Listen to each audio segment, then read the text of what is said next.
Hey, I'm making a video about what I've learned in my 24 years about relationships. I'm absolutely addicted to self-help stuff and I'm constantly trolling YouTube. Trolling is such a bad word.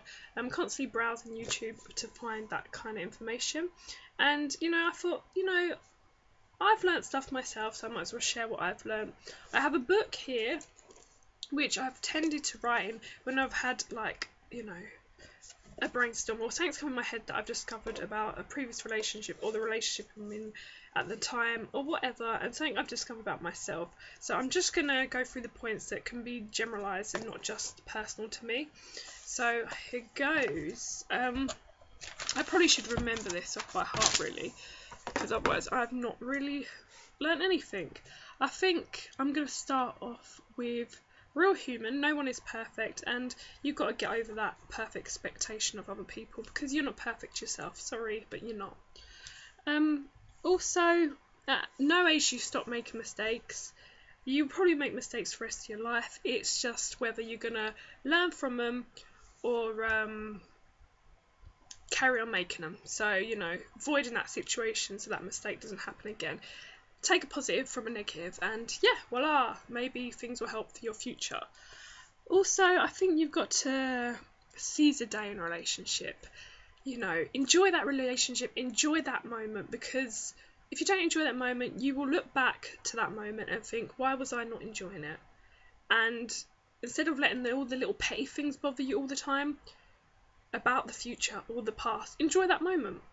Because when you're in the future and you look back at yourself, you kind of think, why was I not enjoying this? Why was I making such a big deal out of things that really don't matter right now? Because if I didn't make a big deal out of all these things, maybe I would still be with that person. Do you know, maybe I'd still be making tons of memories. Obviously, they weren't meant for you, so don't worry about it because you can use all this knowledge for the next person.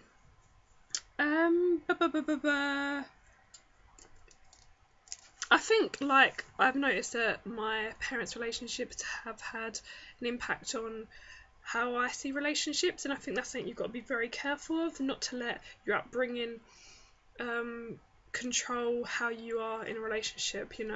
I've come from a divorced parents who have also had failing relationships since, and it's always left me with this negative, pessimistic view on love, and it makes me think, oh, it's not going to work, it never worked for them, what's the point? Whereas I've also been with people who have had parents that are together and the marriages are working, etc. And I sometimes always think, oh, they have an overly positive view on how everything's going to work and how everything's positive and how everything's great. And I kind of think, to be honest, that's actually a really good mindset to have, because then you're not going to be trapped in these negative thought patterns. But I think you've got to find a middle ground, because you can't base someone else's relationship on your own, because what worked for them might not work for you, and you might not have what they had, but you can give it a go. So don't try to let what you see affect who you are too much. That's something I've learned, and I think I'm still working on myself because I'm still terrible at that. It's really hard to look through notes because I feel really unprepared. For a decent relationship, I think there has to be give and take. If you're constantly giving, you're going to end up resenting them, and to be honest, it's not fair that you're constantly giving. You have to take as well, because you could end up being a mug, and it's not just that, it's just not fair, is it? And it's nice to receive too. If you're giving something to someone else, you should be able to receive something from them, whatever it be, mainly love. And also, if you're the one taking all the time, you might think, look at me, I'm taking what I want from this person. But it's not good, because ultimately it is really a nice feeling to give back. When you give, you feel good in yourself. If you're constantly taking, you're never really feeling that great as a person, because you know that you're kind of being a bit of a douchebag.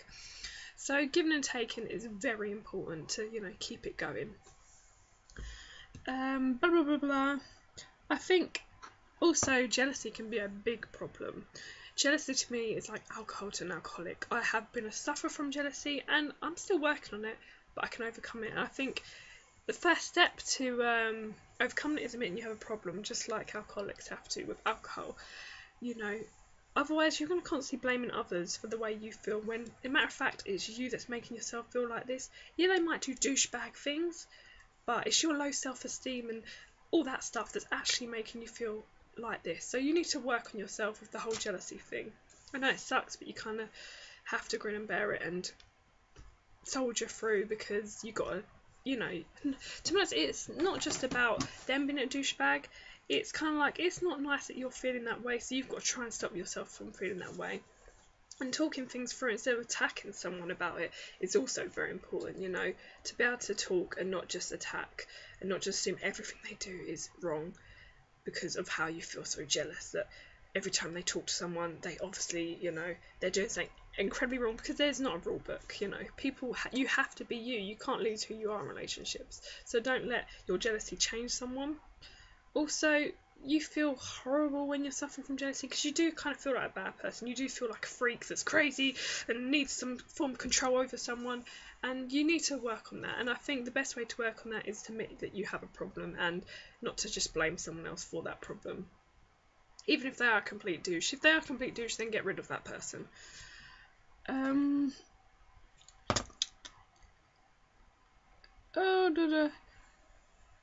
Also, don't let yourself get treated how you think you deserve. If you have this really negative view of yourself, you will probably let people treat you really badly because you think that's what you deserve. Well, no one at all deserves to be treated badly in a relationship, and a relationship isn't based on treating someone badly. It's about being with someone that likes you for who you are and you like them for who they are. So just end that now. Don't let someone do that to you, or at least explain to them that's how you feel that they're treating you is terribly, and you don't think you deserve it, even if you think you are a terrible person. I also think civil talking helps in relationships. The ability to be able to empathise with someone is very important. It will save a lot of rows, and I think you have to be able to understand each other to get anywhere, and to understand what each other wants is very important. Sorry. When someone can empathise with you, it makes you feel like, oh my god, I'm understood. They know how I feel. They, maybe we can work. And I think instead of attacking someone, you should try and empathise with them. Talk it through. Even if you do think they're a complete douche, listen to them and try and empathise why they're like that. Also try and put yourself in their shoes, and maybe you'll be like, oh yeah, I know now. I know why they're acting this way. I have been such a bad person. I will work on this. And the ability to understand each other is incredibly important. And sometimes though, you can find that it's hard to remain calm when you have all this pent up anger. So it's kind of like, maybe a punch bag or something would be good at that. But whatever you do, try not to attack that person, because they will end up resenting you. And it never feels good to be, the horrible one that's attacking someone. So empathising and understanding each other, and civil talking and talking things through is very important. Try not to be too influenced by outsiders. At the end of the day, they're the jury, but you're the ultimate judge. Take it in what they're saying, but do not base your relationship on what they're saying, because it really doesn't matter. They're not in that relationship. They do not see the person like you do, and they're not feeling the feelings you feel. Although they do have their head, which sometimes your head's a bit blurred by this romance and whatever. Like I said, listen to what they're saying. Do not completely ignore it, because you do not want to later on find out that you're a mug. But do not let it ruin something what you could have, what could be perfect. Also, no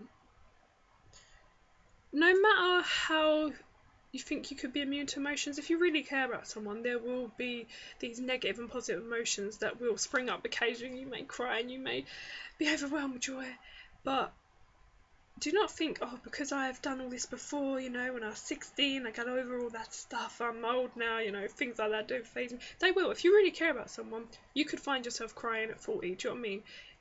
I'm only saying this by being 24, obviously I'm not 40, but there's times where I thought, I won't feel like this again, I'm over this, I have my emotions under control, they will not affect me, and yes they have, I have been a mess. So never expect yourself to be immune to that. And if you do, it's probably a sign you don't give a shit anymore.